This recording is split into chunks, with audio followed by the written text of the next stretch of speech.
church people are fake. I was raised in the church, so that meant being in church every single Sunday for hours on end, going to Bible study, being in the choir, no listening to secular music, no Harry Potter. I even ended up going to a Catholic university where I had classes on Christian marriage and theology.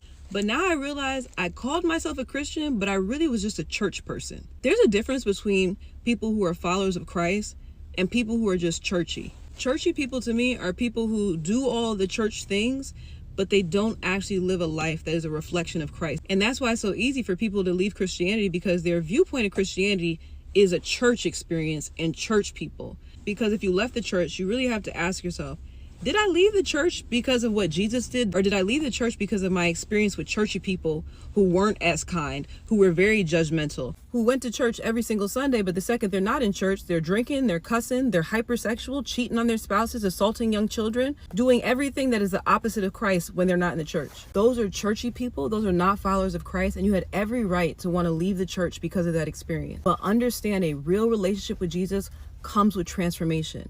If they did not transform from their relationship with Christ, and you did not experience transformation, whether that be peace, whether that be freedom from depression, whether that be freedom from anxiety, if you did not experience transformation, you did not experience the fullness of who Christ is. Please try to get to know him again outside of that experience that you had in the church. Okay? I love you, friend. Now that title had got me for a minute. I was like, wait, what? Let me see what she's talking about. Let me see what I could pray for her about. And did she hit us with facts? She did. The difference between being churchy, just going to church, and that's what you would call a modern day Pharisee.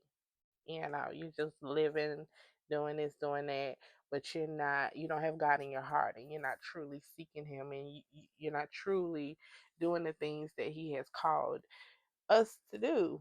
And today we could definitely see a difference in the two. So which one are you?